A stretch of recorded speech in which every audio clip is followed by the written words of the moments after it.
Hello, everyone, and welcome to the Pinhead Pod. This is the second episode of this Ramones fan podcast. Remember, the show is available on all major podcast platforms, and if we're not there yet, we soon will be.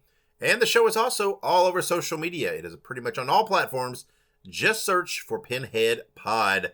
Guys, I am Dave. I am your host. I hope that you enjoyed the first episode we did with Monty Melnick. What a great episode. Monty was the perfect guest to kick off the Pinhead Pod. And Monty will be back on in the future for more interviews, more talks, more chats, more information, more stories. So stay tuned for that.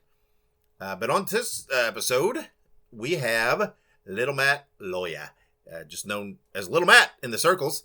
He was a former tech for the Ramones, particularly for Johnny and Dee Dee, and he's got all kinds of stories. That interview's coming up soon.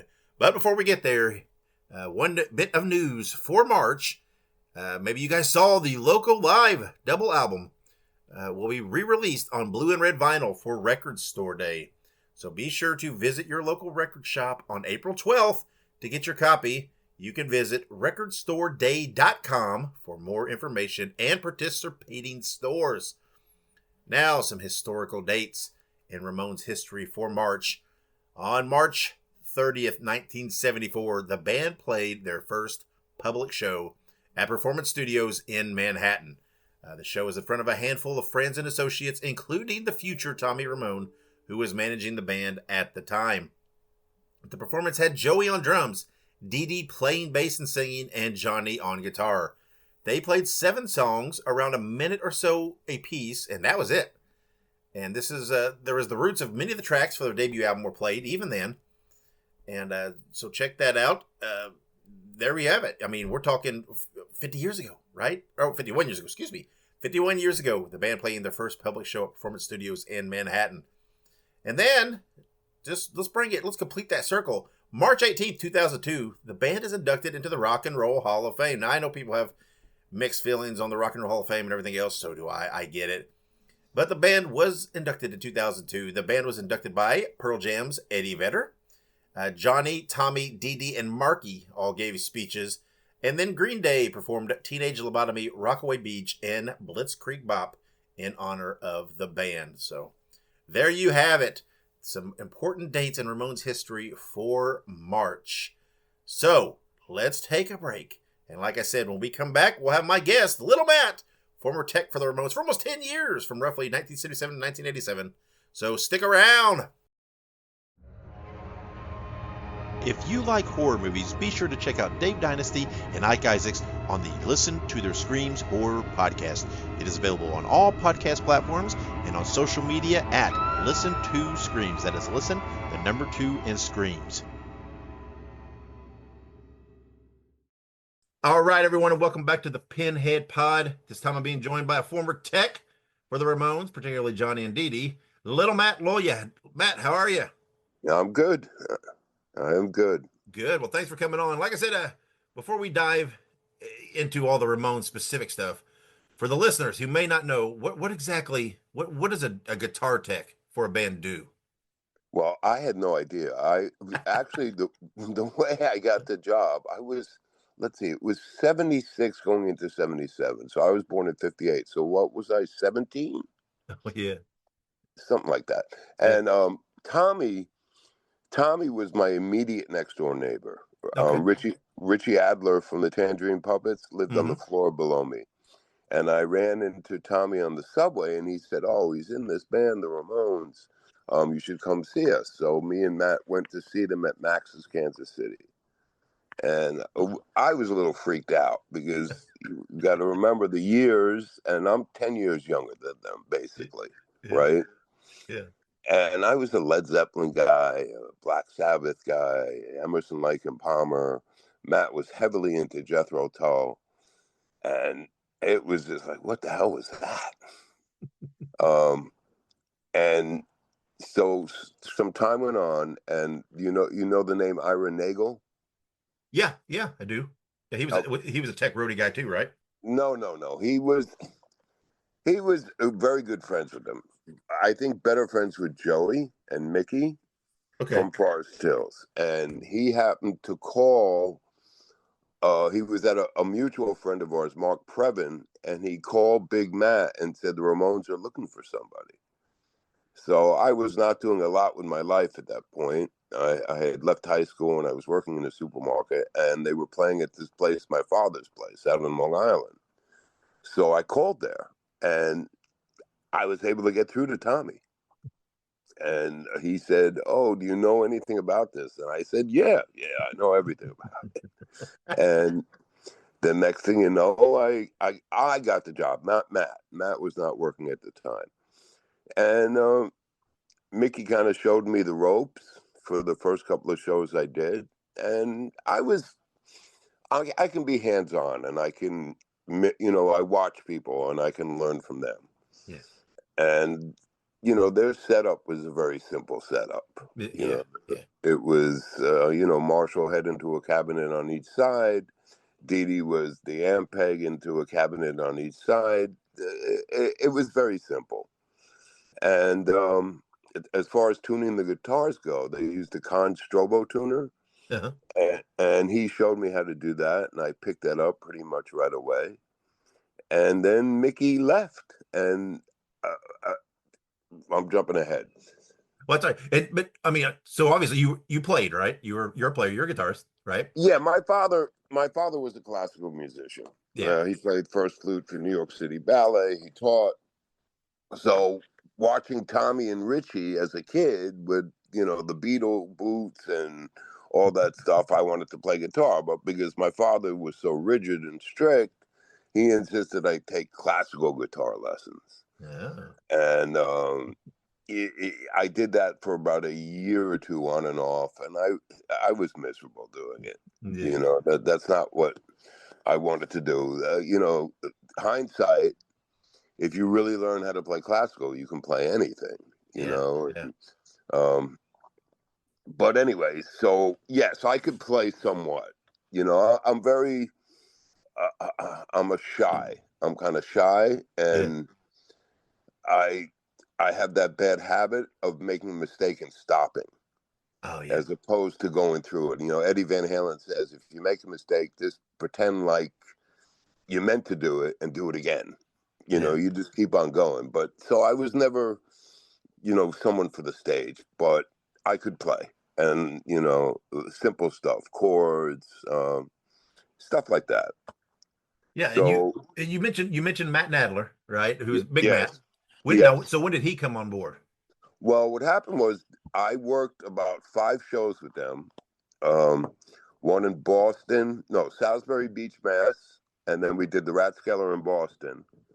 And then we came back to CBGB's and did 4 nights at CBGB's. And then they went to England on that Talking Heads tour. Yeah. Where they all shared a bus. Yeah. And they couldn't afford, they were so early in their career, they couldn't afford to take me. So they said, we'll call you when we come back. And I guess Leave Home came out then, and they were ready to tour for it. And I never got the call, and I had given up. It was, I guess it didn't, for whatever reason, it didn't happen. Yeah. And Matt and I made plans to go out to California to visit his father. His parents were divorced. And all of a sudden they called me. Monty called me. And I kind of said, well, now you have to take my friend Matt too. Or else I'm not going to do it. And they did. They took Matt. So we started. Yeah. And so, but Matt mostly worked with Tommy and the drums, correct? Yeah, that's just the way it kind of worked out. Yeah. It's just the way it worked out for whatever reason. And he knew nothing about drums, as I really knew nothing about electric guitars and amps. But Arturo was the one that set up the drums. He would set up the drums, sell the shirts, do the lights. Monty did the sound. The monitors were actually run from the front of house board. Monty would do that from the audience. It was a very primitive soundboard with that very primitive PA system. So I ended up setting up the back line and doing the guitars, and Matt would set up the drums and set up the PA with Monty. And that's the way it went. Yeah, and you said this was right around the release of Leave Home in '77, right? The second album. Right. Um, We were not there for the recording of it, right, yeah, but for the tour of it. yeah. Now, so I mean, you were there a few years. In future albums, were you ever in studio with them Yeah, I doing was anything? in studio for Rocket to Russia. Okay. What? So when you were Rocket in to Russia. studio, was it the same kind of tasks that you were doing in there? Um, yeah, again, very simple stuff. I think what they did was Matt would come in and set up the drums, and they would say set up, and he would not have to come back to the Yeah. studio for the Okay. whole time. But me, I had to go in every time they went in, or particularly John and Dee Dee, to take the guitars out of the cases and tune the guitars. Yeah. And if strings broke or anything like that, it was a cush job, Yeah. And remember, I'm a young kid, Yeah. young punk kid from Forest Hills. So I hung around with Monty a lot. It's a very, to your average fan or kid, they think it's, wow, the recording, but it's a very tedious thing. Yeah. They do take after take after take. Me and Monty would just kind of sit around the lounge. We couldn't wait for them to decide they wanted to eat, and then we'd go get the food, and we got to eat too. And as soon as Johnny left or Dee Dee left, I could leave. Monty would have to stay on with Joey for vocals. Yeah. And eventually, when the record was done, Matt would come in, we'd pack up the drums, and that was it. Yeah. And I mean, man, Rocket to Russia, my favorite of the Ramones album. I mean, It's a great album. such a great album. Did you get that vibe when they were recording it? I mean, some of those like, man, this is good shit. Um, Or is it hard to tell in studio as they're working? I think I did more with Road to Ruin, with Sedated. Yeah.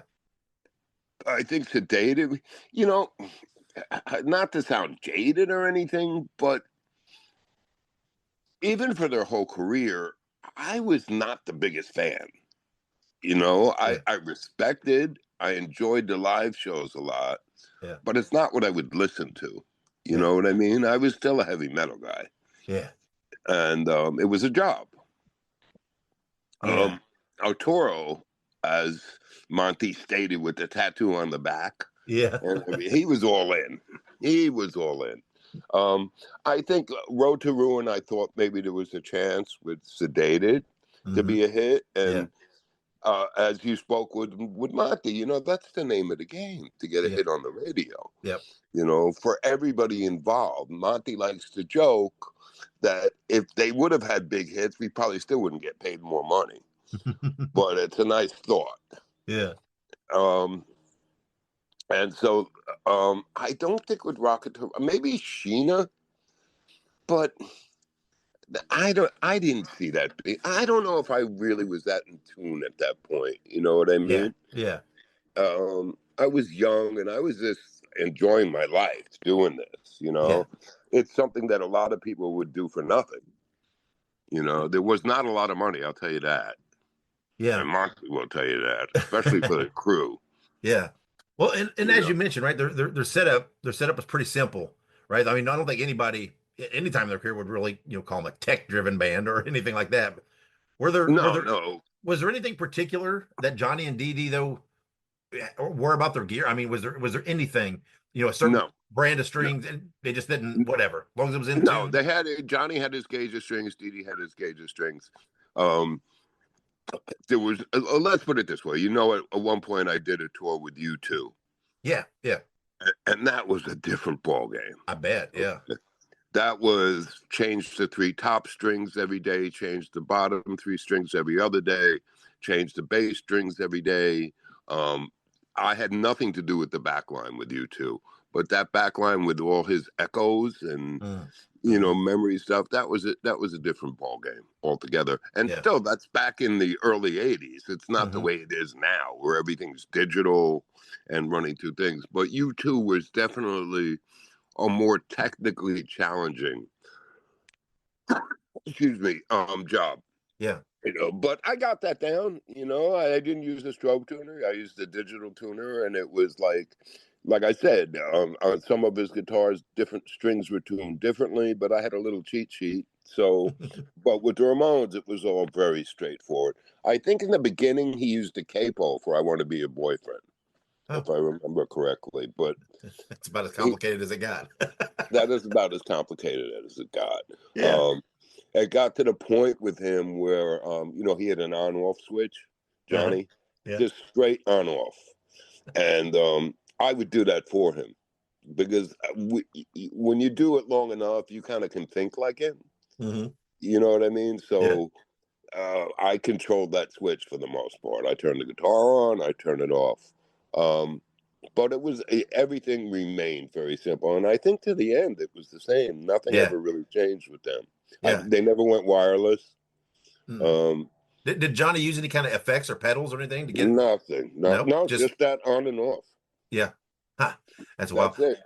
Yeah. Well, there's an interview clip out there of Dee Dee talking about. I don't know when this was, but he's talking about that they had gotten some whatever better amps, better speakers. I don't know how Yeah, he put it. he said we can blow this whole place up Yeah. now. So was that like pretty much the only thing they really ever worried about is well we got to play loud, so we got to find something that'll can support our volume.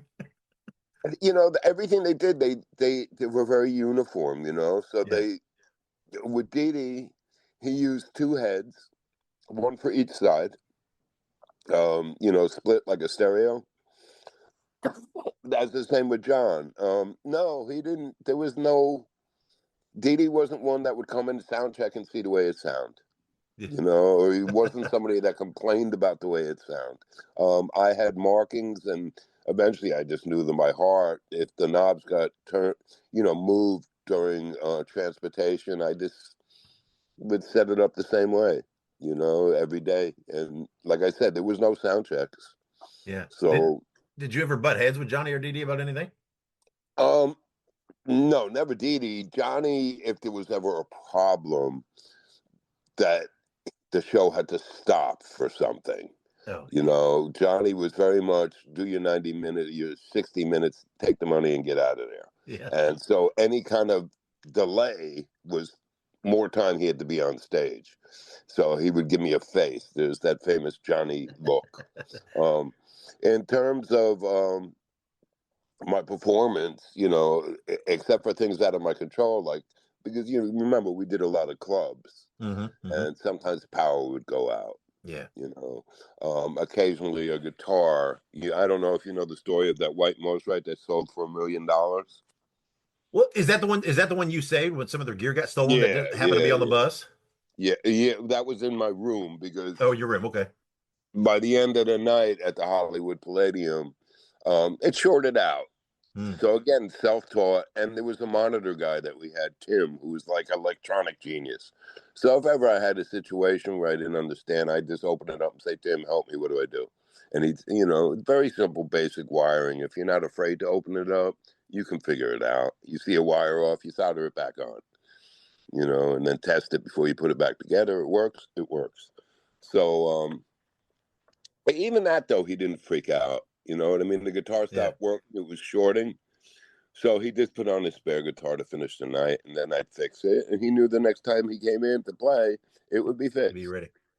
Yeah, and I saw an interview where you joked that you've played more with the Ramones. You've played more than Clem Burke did, because you did play some lead and some solos off stage, played, right? We weren't the Airwaves. Yeah. I played that little lead thing, but that didn't go on long. But it was definitely more shows than Clem did. Yeah, well, of course. Well, he did two. Yeah. Yeah, he did three. Three. Okay, shows. 3. Yeah. And then Time Has Come Today. That little ding-a-ling thing. When they recorded that, Walter is the one that played lead in the studio. Walter Lohr. And he taught me how to do it. I think once or twice I was a little bit too high, and I added a little bit to it, and I made myself kind of loud, and Johnny would look over to me and, give me a face, and I go, okay. But as bad, he has a reputation, Johnny, right? Yeah. Obviously. Yeah. Oh, yeah. But he's a very loyal guy, and I was loyal. I was there for a long time. We all got along. It's kind of like family. So there was never really any problems. Yeah. Now in studio, did you ever work much with Ed Stasium? Because he did Yes, a lot of yeah, extra yeah. guitars, right? From the beginning, yes, Yeah. yes. People ask about, that It's a Live album, Mm-hmm. Mm-hmm. which people say is the greatest live album. Mm-hmm. So they just came up again online in one of those groups, and it was like, to me and Matt, you got to remember how young into our careers that was. Yeah. And it was just another show Yeah. to us. We Yeah. didn't know the ramifications of that show, now, Mm-hmm. that album. But the show went flawlessly, no problems whatsoever. Yeah. Yeah, because Ed did it in the studio, right? He put a lot of the extra guitar, did the little bit, Yes, solo bits here and there, did a lot of backing yes. vocals, things like that. Yeah, him and Tommy, Yeah. you Yeah. So know. yeah, pretty critical. I like Tommy. I mean, yeah, obviously Tommy, even after leaving, quit playing drums, right? Stuck around, produced albums, Yeah, was like the backbone there in the studio. yeah, that was kind of a shocker. I think, again, me and Matt were so young and so young to the business and seeing the business and how it really operates. Matt and I, when we were younger, we had dreams of being in a band. Mm-hmm. Yep. And with that job, you really got to see what it's really about, And I think when Tommy said he was quitting, we were both like, oh, no, this is it. Yeah. But then they got Mark, and they just kept on marching right along. Yeah. And Tommy continued producing. Yeah.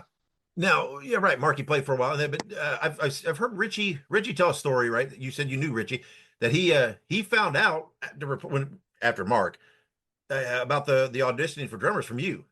No, it was actually Larry Tchaikovsky. He was a drum tech that we had. We Okay, went to a lot of drum techs. gotcha. So Richie found out from him. Right. He Yeah. he Okay. was dating Annie Golden from the Shirts. Mm-hmm. And Larry, they had a house in Brooklyn, like a Mm-hmm. brownstone, where they all like a Hell's Angels house, but it was the Shirts house. And I guess he let Richie know about the audition, and he came down and got the job. Yeah. Yeah. And you mentioned Marky, right? I know, later he cleaned up, rejoined the band, but how, how did I mean, you can say use whatever discretion you want, but I mean, obviously Marky had a drinking problem. How disruptive did that get there at the end of his first run? He was, I think, one of the last draws was during the recording of the Richie Cordell album, which was that with in Kingdom Sound out on Long Island. What's the name of that damn album? Subterranean Jungle, was that it? Mm-hmm. I think so. Yeah. The picture of them in the subway In the cars. subway. Yeah. Uh-huh. Yeah, I think Johnny went to the bathroom in the studio, and he was snooping around and took the plastic liner out of the garbage bag, and there was a bottle of vodka in there. And that was kind of like the last straw. They made the decision to get rid of him. People have this thing with Dee Dee, and I like to, sometimes I get frustrated and I correct them online. Yeah. That from the time I was in the group to the time I was with the group to the time I left, Dee Dee was never shooting heroin. Yeah. Yeah. Never. We all messed around in those late days with Quaaludes and Tuinals and stuff. Uh-huh. Drinking, he did drink early on, but then he started taking anti-abuse, so he didn't drink anymore. So Dee Dee wasn't really a problem. It was Mark's drinking that could be quite disruptive. He's a wacky guy, that Mark. Yeah. Yeah. And and you mentioned Monty, right? Because Monty was there, I mean, their entire run, pretty much their entire live run. And he pitched in there, like you said, with the crew and everything else. How did you guys get along with Monty and work with Monty? He was great. Monty's like an uncle to me, He's, I've known him for how long now. And Monty's great. He's a great, obviously, as in his interview, he stayed from the beginning to the end. Yeah. And that's kind of unheard of. It is. Road managers tend to go from band to band.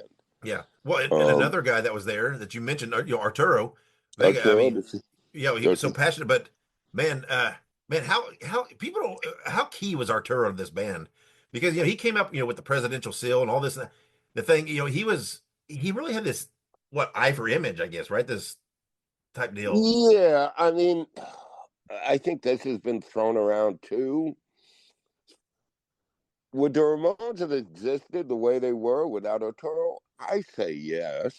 You know what Yeah, I yeah, mean? yeah, Um, well, the logo is iconic, and his loyalty to him was, second to none.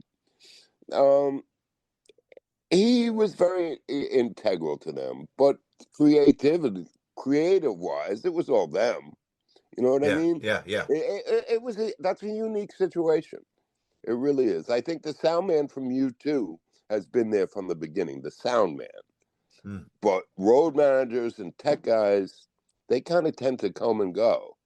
Yeah, So for Monty and Arturo to be there for that run, you got to remember with Arturo how financially viable it was for him. yeah. Because for a long time he was an equal member in getting T-shirt money. Oh, So man, and that shirt sold a lot of shirts. yes, so Arturo was doing quite well, Yeah. as was John Markovich, the sound man. Mm-hmm. He's the one that they got. Finally, it was time for Monty to just be road manager, and they needed a professional sound man. Mm-hmm. And I think Danny Fields or somebody was able to get the name of John Markovich, who came in from Ohio. And he had a sound company. So he got hooked right in there. So when we did a lot of these clubs through the country, his sound company was being used, Yeah. renting it to the Ramones. You know what I mean? Yeah. Yeah. So John was making money two ways. Yeah.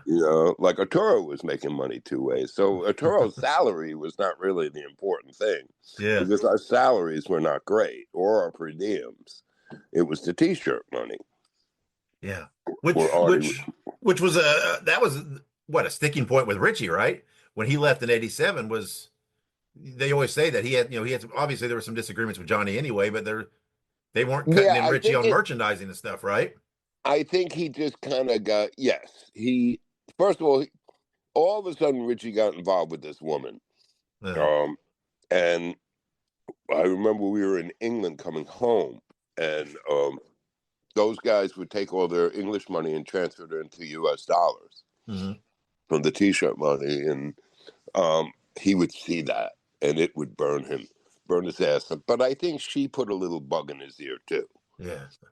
Richie, you got to get some of this money. You got to get some of this money. I think one of the things was, um, my name's on the shirt, Yep. and Johnny's thing was, well, we can take your name off the shirt. The shirt's still going to sell, Yeah. And he actually, when that happened, that we were playing out in Southampton, and Richie told me when he got there. It's funny. Richie and Mark both lived between 3 blocks of me in Brooklyn.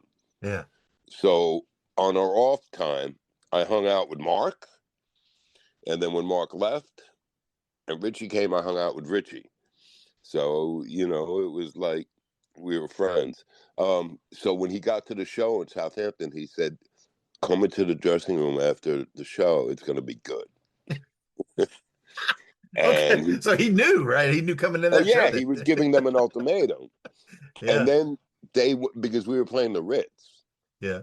which is a big payday, Yeah. and I think they went to meet the ultimatum, but then he couldn't face them. Something to that effect. Yeah. That they met the ultimatum because they wanted to get through the show Uh-huh. and then figure out what to do. And he never came. He never did the show. So Yeah. they had to reschedule. Huh. And Um, well, one yeah, and I mean, go ahead. look, I understand Richie doing, Yeah. I've asked him, does he regret it? He says no. Um, Richie's a smart guy, talented guy too. Yeah. And he had to make a stand, Yep. and that's why I left because I understand it's their thing. They created it. Yeah. They're the presidents of the company. Yeah. I'm just a worker. To an extent, Monty would take care of me. they gave me raises at the end, but I started a family. I had no medical insurance, no guarantees of anything. Yeah. And, they were not blowing up. They didn't become U2. Yeah. So the money just wasn't there. And I was tired. Johnny said to me when he didn't want me to leave because he was so used to me and Yeah. trusted me, but that only went so far, Yeah. and he would say, look what you're giving up. And I said, John, how many times can I go to Europe? The novelty wears off after a while. Yeah. Flying, and I'm going at that point we were going to Europe on weekends for festivals, and it's like flying on Friday, coming home on Monday, and then flying the next Friday. And I didn't know whether I was coming or going. Yeah, I bet. And Yeah. I'm not making a ton of money. Yeah. And they're doing great, as good as they could be doing, the Yeah. Ramones. Yeah. And I just felt it was time. Now I did have regrets. But Arturo would say to me, Matt, you don't want to come back. You don't want to come back. You'll come back for 2 shows, and you'll be, oh, shit, here we are Yeah. in Coney Island High, or, one of those stupid clubs that we played. And he was right to an extent. I was getting older, and it was like too much. Yeah. Well, and when Richie left, right, they ended up bringing back Marky, and he's cleaned up. Was there ever any consideration there on looking for somebody else or doing an audition or? Isn't that when Clem came? Yeah, right. Yeah, he did the 3 shows, but yeah, right. But Yeah, ultimately, because Mark they came back. didn't know about Mark. Yes, I think they auditioned that Billy Rath, one of those heartbreaker doll type guys. Yeah. I think auditioned at the rehearsal space we used in the city, if I remember correctly. And then they went with Clem, and obviously that didn't work out. Now, some people say that Clem was never really going to be in the band. It was just to get through those shows. Yeah. And what I don't think Clem really wanted to do it anyway.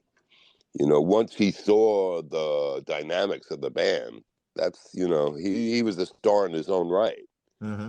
And all of a sudden he's riding in that crazy van with them and all the nonsense that went on with them, the dysfunctional family stuff. Yeah. And then they've heard through the grapevine that Mark was sober. Yeah. Now, did you think they hoped for Clem to stick around? Because they did shoot some promo pics with him, right? I mean, they did.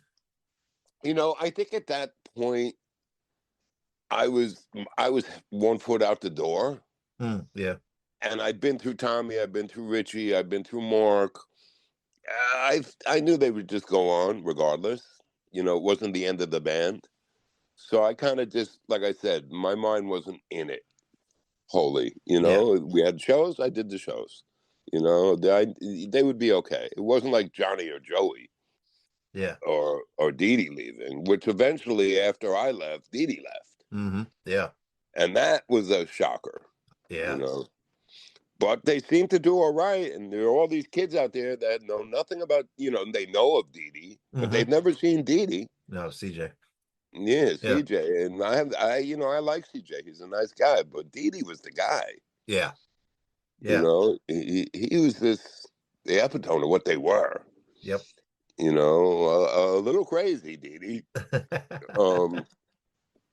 But a genius, as Monty likes to call him, like an idiot savant. Yeah. Yeah. He was a lot of work, Dee Dee. Yeah. Well, obviously the Ramones, and you mentioned, right, they're known. I mean, the albums never, none of them really hit anything, no hits. So they made their money and everything else on the road, right? Unbelievable number of shows and everything else. What did you said this yeah, and merch, right? Yeah.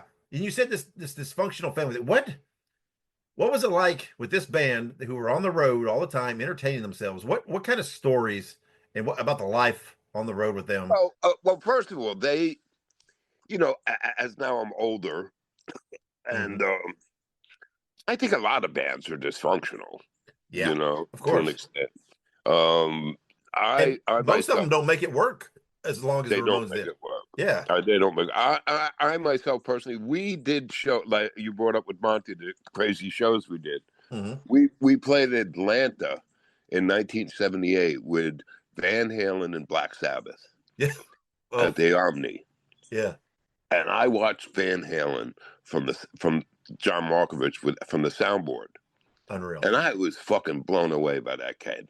Uh-huh. And I've been a fan ever since. Yeah. Him. And I just finished. I have this job where I drive long distances, so I just finished the Alex Van Halen book. Oh, brother. What's it called? Brothers or something like that? Or Brothers. yeah. They are a damn dysfunctional family too. Yeah. So I think it goes on with, hating the lead singer, and what kind of stories you asked? Yeah. What I mean, yeah, what was what I mean, what did they do to entertain them? I mean, did they have hobbies? What kind of, you hear tales like, of Lemmy when he's traveling, right? Looking out World War II merchandise when he's in towns and stuff. What did these guys do? Well, Johnny was into the baseball.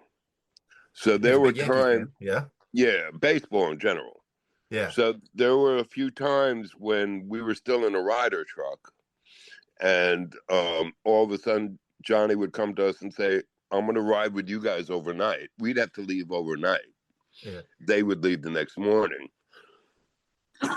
because I want to go to a baseball show in the morning Yeah. in the next town that we're going to. Yeah. And back in those days, I had one of those little Sony Watchman TVs. Oh, yeah. And for certain ball games and football, he would have me set that up on the side of the stage. And during the show, he'd be asking me scores and he'd be looking over. Oh, that's hilarious. Dee Dee and Joey were basically into music. I can't really think of any hobbies. Yeah. So were they would like, hitting record stores and if they had time, Yeah. stuff like that. Joey used to like to come to our room, the crew rooms. When we got back to the hotel, remember, we get back a couple of hours after them.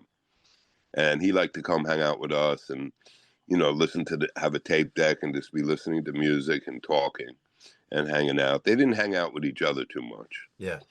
And, well, were you there when was it I think it was the Ted Nugent show where they had to walk off? That was in Toronto. Yeah. What was that experience like? Because there's that like I mentioned, That was crazy. That was the first time that happened. Yeah, it was the Canadian Exhibition Center in Toronto, and it was Johnny Winter, Ted Nugent, Aerosmith, and some other bands I don't remember, but those were the three big ones. Yeah. And from the minute they went on stage, the stage was being bombed with sandwiches and bottles and stuff. And then, they did 3 songs and walked off. Yeah. It was crazy. But again, to me, I got out of there early, so I was happy. Yeah. We were done for the night. Then the next time that happened was in San Bernardino when we were just, Van Halen didn't need to be on that bill to be big in California, so Right. it was just us and Sabbath. And same thing, 3 songs, 4 songs, and the stage was being bombed with bottles and money, coins and stuff. And we got out of there quick too. But again, we got out of there early, so it was good for us, the crew. Yeah. Well, that's one of the curses of the Ramones, right? What were you going to do with them? If, there's no one else that sounds like them out there, really, that you could put them on a bill with. So they kind of had to do their own thing. Right. We did. I heard with Monty, we did Toto, in Lake Charles, Louisiana. Such a weird combination. That's a weird combination too. But nothing bad happened there. Kind of like the Ramones fans were in the few hundred, came in for the Ramones, and as soon as the Ramones were done, they left, and then the Toto fans came in. Yeah. And we did Barner in Minneapolis, in the Hubert Humphrey Dome. Same thing. The Ramones fans were there, and then when the Ramones were done, they all left, and the Foreigner fans came in.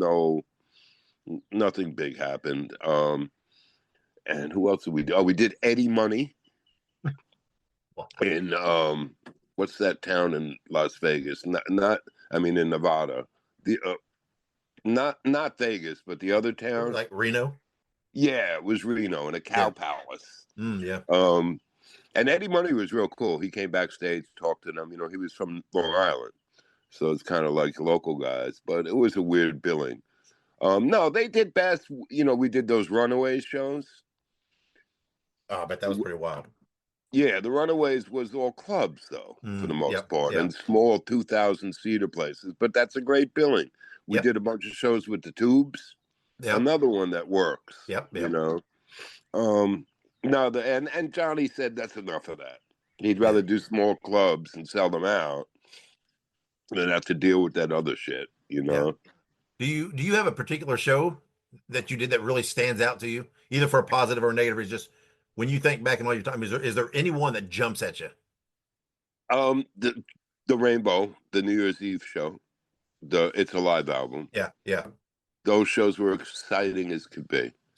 Well, some of the UK shows, Glasgow, the English shows were great. I remember one show in Hamburg, Germany, that was crazy. The South American shows, Buenos Aires and Sao Paulo. Because it's hard for people to grasp because in those countries the Ramones were huge. Yeah, they got huge. They got bigger after I was gone. Yeah. You know, they got really huge there. Italy too. Yeah. They were huge. But I saw that Bruce Springsteen documentary, and I think they just love American music. Not to take anything away from the Ramones, but they had some new guys in the Bruce Springsteen band, and he would tell them, "Wait till we play Madrid. Wait till you play Madrid. You've never seen anything like it." Yeah. And every kid sang every word to every song in this huge soccer stadium. Yeah. So I think they just love American music. Yeah. No, I'm also a big fan of Motorhead. And right, obviously very close with the Ramones, right? Lemmy was a big fan. Yeah, I remember doing Hammersmith Odeon in London and Lemmy standing side stage and dropping out lines of crystal meth for me. So I was going to ask, did you have any encounters with Lemmy? Yeah, there at the theater during the show. Like I said, I'm by my tuning station. He was laying out lines of crystal meth. And then we went out to a club after and playing pinball with him and drinking. But, you know, I was fucked up. Yeah. So, you know, I mean, and you kind of just took stuff like that for granted. Yeah. You know, as time went on, you know what I mean? Yeah. I got to meet a lot of people. I met Roger Daltrey. Oh, yeah. I think at the Old Grey Whistle Test, Elton John, obviously Black Sabbath, Metallica, David Lee Roth backstage at the Omni when we did that show. He was just the way he is, like a TV personality. He came up to us and introduced himself. Yeah, see that had to be the cool stuff for you, right? As a metal fan, is getting to meet some of those guys. I wasn't really a metal fan. I was more of a classic rock. I'm a guitar guy fan. Yeah, okay. Well, you know what I mean? Yeah, those bands. I mean, it's funny. I tried when I happened to be in the van for them for some reason on a ride. I don't remember why, but I was riding with them in the van, and I had that Van Halen debut, and I played it, and they were not impressed. Mark loved that shit. Yeah. And in fact, soundcheck, when Mark would come, he'd have me. You know the way Van Halen do "Pretty Woman," the way they start with that elephant sound stuff. Yep. Mark would have me do that over and over and over again. He you know, his brother Fred is a guitar player. Oh yeah. And he's old school metal, Mark. So he appreciated them. Yeah. Now you talked about you talked earlier about in '81 when you worked with U2 around, you know, is when they're October. How did you end up connecting with them to do that? I had a little situation where I left the Ramones for a little bit. Yeah. And I was deciding whether I was going to go back or not. And I did go back. And they were somewhere. They were on tour, the Ramones. And there's this sound man named Frank Gallagher. You know the name? Yeah, I've heard He it. actually, Yeah. he does a podcast actually, Soundman Confidential. Oh, He yeah. was Okay. he was Talking Heads,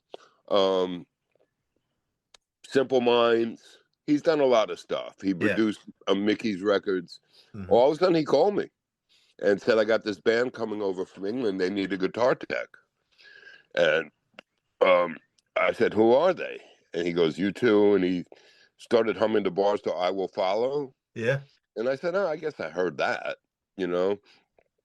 And I walked, he said, "You go meet the road manager at the Gramercy Park Hotel." And I walked in there and I got the job on the spot and was paid a week's salary in advance. And it was an interesting experience. You Yeah, know, I we bet. did, you know, the way the Pistols, how there's, I don't know if revered is the right word, but English bands tend to do really well in America. Yeah. Yeah. And I saw that with you too. Yeah. That they were, you know, that the kids just loved them. Yeah. You And they know, were, I mean, they were already, but they were getting ready to really break big right right? after They that. had not broken big yet. Yeah. We were still doing the same clubs. Yeah. Yeah. Actually, that's how I ended up back with the Ramones, because I called Monty for the U2 sound man to find out about this room to see how much PA we needed to bring in. Oh, And yeah. Monty said, "Oh, you're back working?" And I said, "Yeah." He said, "Why don't you come back?" And I said, "All right." And actually, the next show I did after U2 left was the US Festival. Oh, yeah. I came back with the Ramones. But I was hoping to stay with U2, and they were not that big yet, but look what happened. Oh, yeah. Really? I mean, now I don't love them though. You know, Yeah. if I had to choose between the two, I'd probably take the Ramones over Yeah. U2. Yeah. Yeah. I mean, yeah, I appreciate you too, but it's just not overall not my style. But Well, you know what? I was listening to the other day. When I worked for him, for them, the early stuff, mm-hmm. I like that. I don't Mm-hmm. like the new stuff. Yeah. Oh no. You know, they're too overbloated. Yeah, But I'll it's tell a little you, complicated. yeah, years later. Well, you know what I say. My feeling is like with the Ramones, with Van Halen, with a lot of these bands, the first 3 or 4 albums are the albums. Yeah. After that, things kind of change. It's Mm-hmm. not the same, you know. So we played with the Ramones. We were over in England. We played this place, Milton Keynes Festival, Mm-hmm. and U2 were the headliner. Mm-hmm. Holds whatever 80,000 in this big field, Mm-hmm. and REM were on it. I don't remember who else. I remember REM because I watched them. They were cool. Yeah. And so backstage, they had a bunch of little trailers for dressing rooms. And it's rainy, it's England. And I'm walking around, and all of a sudden, Bono and Larry Mullen, the drummer, Uh-huh. came up to me and, Matt, hey, you got to do us a favor. And I'm like, "What?" And they said, "Introduce us to Joey." And I brought them into, I said, "Sure, come on, let's go." And I brought him into Joey's dressing room, and they were just looking up at Joey like he was God. And this was after Sunday Bloody Sunday. Yeah. I mean, they sold that place out. It was, when they were on, it was like crazy. You could see the sweat coming off the bodies of the kids. Yeah. You know, they were already huge, but they looked up at Joey like he was a god. I can see Joey and Bono hitting it off. Yeah, and then whether it was the same tour or another tour, we played Dublin. Mm. This club holds about 500 people. And at the end of the night, I'm on stage packing up cables and packing up cords in the back line. And the whole U2 crew came to the front of the stage, and they were like, "Oh, we wish we worked for the Ramones." And I'm like, this is like Bizarro World. Yeah. U2 are like the biggest band in the world. Yeah. And here I am doing this dumpy club. And they're like, "No, we love the Ramones." Yeah. So, things like that make you feel good. Yeah. Well, And they after were serious. They were not kidding. yeah. Well, you talked about, after you parted with the Ramones, you had a family, right? Had to you kind of do your thing. What did you do after you parted ways with the band? Oh, a bunch of different things. I mean, just normal job type stuff, right? I mean, that was Yeah, I never did normal, Mm. but just a bunch of different things. Like I said, for the first year, I was like going through withdrawals. Mm-hmm. You know, because all of a sudden you are like a normal human. Mm-hmm. Yep. You have strollers and kids, Yep. and you know, eventually I just got over it. You Yeah. know what I mean? And I actually couldn't believe that they were still going on. It's still, you know, they played, you know, that place Coney Island High. Mm-hmm. Yep. They were playing there, and I went over to see the crew. And Johnny was there. Johnny was like, "Why don't you come? Why don't you come?" And I was like, "No," you know, to myself. I said, "I'm not going there at Yeah. midnight." You know what I mean? Yeah. And I couldn't believe they were still playing these stupid clubs. Yeah. You know what I mean? At that point, it had been about 5, 6 years. Well, I left in '88, Uh-huh. and they broke up in '96. Yeah. So they only went on another 8 years. Yeah. But they were still doing Coney Island High. You know what I Yeah. mean? Yeah. And I remember talking to Markovich, who had been, oh, he's another guy that's 10 years older than me. And we were sitting in some place, you know, after sound check or before sound check. And I was like, aren't we supposed to be getting bigger? Why are we still doing these stupid fucking clubs? Yeah. And, you know, he didn't have an answer for me, but there was something wrong. You know what I mean? Yeah. Well, and coming from, I mean, did you ever think that they would have this iconic status that they do now after No. the fact? It's Mm-mm. it's weird that they're I don't know if weird is the right word, but they're so much bigger now. And Yeah, yeah. and it's what I'm saying. People all the time, it's like they have this new appreciation for them. It's like, well, where was all this when they were still, you know? Right. Well, I'll tell you what happened. That the guy that there, there was a guy that was a real good friend of the band's and crew, Rick Wyman. Mm-hmm. Um, and he was from Baton Rouge, Louisiana, originally from Long Island, but his father was in the oil business, I believe, and he ended up living down there. And when we got down south, whether it be Florida, and we usually work our way west from there, Mm-hmm. into New Orleans, Baton Rouge, Lake Charles, into Texas. He would drive his car and follow us and come with us. And eventually he moved back up to Long Island, and he started selling shirts for Artie for free. You know what I mean? But Yeah. and we would let him stay in our room. They took him to Europe, but they didn't pay him. You know what I mean? He was just kind of, that's the way you work your way in sometimes. Yeah. Yeah. And it worked for him because when I decided to leave, I said, Rick, I'll train you. I'm leaving. And he couldn't believe it. Yeah. And I said, Rick, I'm leaving. I've had enough. You know, so I'll teach you everything I know. And Rick's a smart guy, very capable, good with cars. You know, Mm-hmm. you know, you don't have to be a genius. You Yeah. know, and so he did it, and he stayed till the end, Rick. And because of fucking Eddie Vedder, became Johnny's good friend That's right. because Eddie Vedder loved them. Yeah. Where the fuck were you when I was there, Eddie? Yeah. Yeah. That's who Rick ended up working for. Oh, Eddie Pearl Jam. Vedder. Yeah. He worked Oh. for Pearl Jam longer than he worked for the Ramones. Yeah. And he made decent money. You know, Pearl Jam run it like the Grateful Dead. Yep. That's You right. know, it's a real operation Yep. with medical insurance and with 401ks, you know, because they're a big band. Yep. And again, like you said, where were they then That's right. when I was logging out? That's why some of these kids on these groups that I'm in on Facebook, you know, will say, you know, I was there.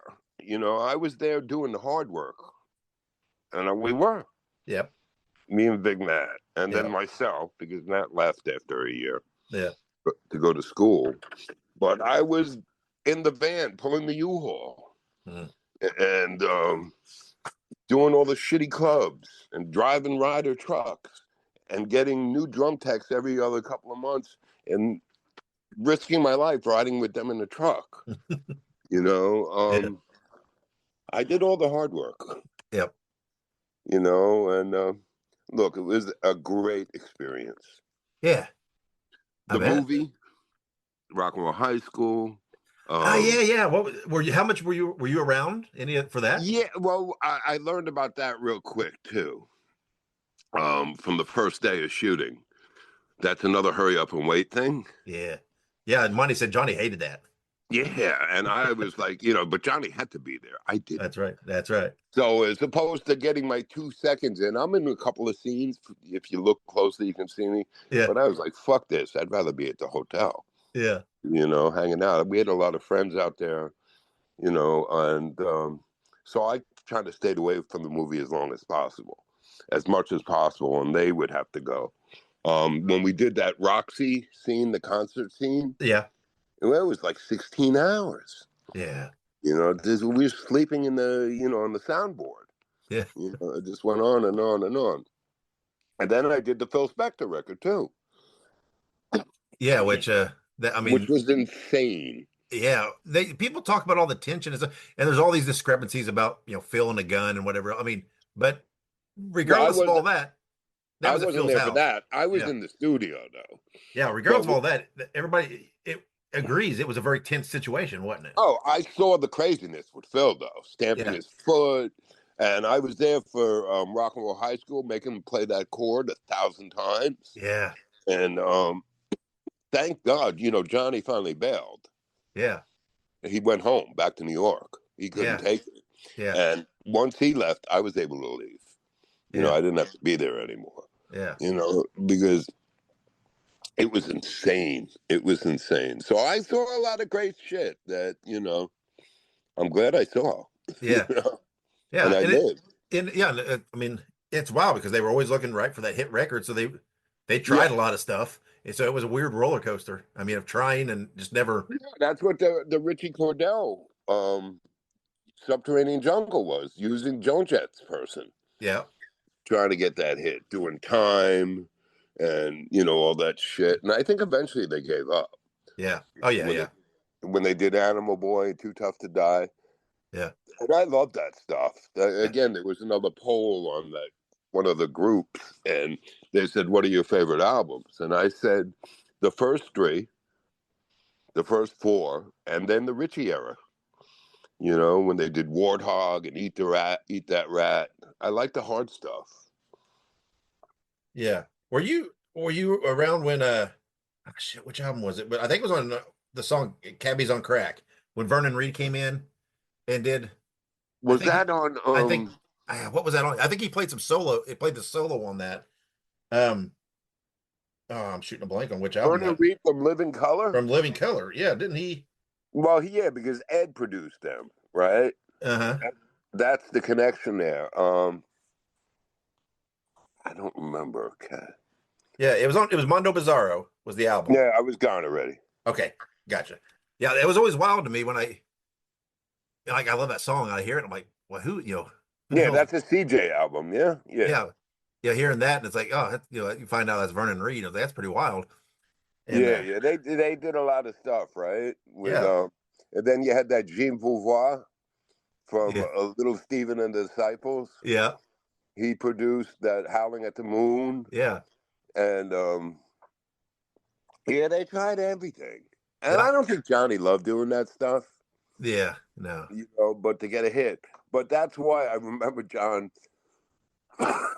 when Dee Dee would sing, like Eat That Rat and Warthog, John wanted him to sound as sick as he possibly could. And those were the hard Ramones stuff. And those songs were great live. Yeah. The kids were just so nuts, Yeah. Not that I didn't like Howling at the Moon or that, but the hard stuff was great live. That's the thing I liked about the Ramones most of all. Not listening to them on records, but the shows. Well, yeah, that's them, right? They're a live band. The kids, watching the kids, me and John would be, using his chin going, look over there at these kids, Yeah. It was like a show for us. Yeah. They were the band, the kids were watching them, but me and John were watching them. Yeah. Or girls or something. Yeah, of course, yeah. But I think Big Matt said to me, he passed a couple of years ago. Yeah. But he said to me, I'm glad you finally are acknowledging that, because I kind of distanced myself from it. Yeah. And then I think with what was it, the 40th year? and all that, I kind of got sucked back in. Yeah. And then with Arturo dying, and like Monty said, obviously Monty was there from the beginning to the end, but the only one left from back in those days is me. Yep. You know, me and Monty were there for the, all that stuff. Yeah. Except Ed, I guess Ed is still around, but he wasn't on the road. Right. Yeah. But Arturo gone, and Markovich was there for a pretty long time too. Yeah. But he's kind of he's not a Facebook guy. And yeah. He didn't work for the band. Yeah. You know what I mean? So, Yep. I mean, he did work for the band, but he's not a New Yorker. He's from Ohio. Yeah. Which is where he is as a grandfather now. Mm-hmm. And, but it was great. Yeah. Well, Matt, I appreciate you giving me time. Like I said, we may have you on again later because I think no problem. I think we could talk. Yeah. I mean, more stories like this. I wanted to get the overview of what you did in your time. But yeah, we might have you on later. Talk something, maybe even a specific album or something, and really help dive in. And, we can do. But it's been a blast, and I appreciate you giving me your time. No problem, man. Anytime. Hey, Bruiser buddies, I want you to listen to Wrestling Nostalgia with Dave Dynasty. Every week, he has the roughest and toughest interviews in the podcast world today, with the best guests you could ask for. There's no bums on this show. Let Dave Dynasty be your podcasting tag team partner and listen to Wrestling Nostalgia while drinking beer, smoking cigars, and busting heads. Just look it up on your favorite podcast platform and subscribe today, because the Bruiser said so. All right. Thank you to Little Matt for coming on and doing that interview, man. So many great stories. And like you heard there at the end, man, we're going to have Matt back on again in the future. All these guys, one show's not enough, right? You got to have them back for more stories, more in-depth dives, just whatever, man. There's just not enough time for one show to have for these guys. So they'll be back. Next episode, coming on April 1st, my guest will be George Seminara, who directed several music videos for the Ramones and many, many others. He's a childhood, quote-unquote, friend with Joey Ramone. You'll see what I mean when you hear the stories. So check that out. Coming April 1st, George has so many stories and memories of the band, and not only directing them, but his friendship with Joey and other things. So you're not going to want to miss that coming April 1st. Thank you to all the listeners and followers for your support. Be sure to tell your friends, guys, and all the fellow Ramones fans you know about the podcast and help us to continue to grow. We came out of the gates hot with that first episode, and I'm super excited that you guys are pumped for it and got a little bit of a buzz, and apparently some word of mouth, and are helping me push it on social media. I appreciate that. Let's keep it rolling, guys. Let's, you know what? We all love the Ramones, so let's make a Ramones podcast the top music podcast out there, right? So why not? So keep supporting, keep spreading the word and everything else. Make sure you subscribe to us on your favorite podcast platform. Plus, if available, leave a rating and review. That helps us out on those. And like I said earlier, be sure to follow us on social media. We're on pretty much every platform. Just search for PinheadPod. And then also be sure you share our post and help the podcast audience grow. You can give us feedback, suggestions, tell us your Ramones stories, whatever you feel the need to do on those platforms. So, all right, once again, thank you to Little Matt. Hopefully, guys, you enjoyed the second episode of Pinhead Pod. Once again, next episode, April 1st, my guest, George Seminara. So until then, wherever you go, whatever you do, guys, be good, be safe, and gabba gabba hey. Hey, oh, let's go. Hey, oh, let's go.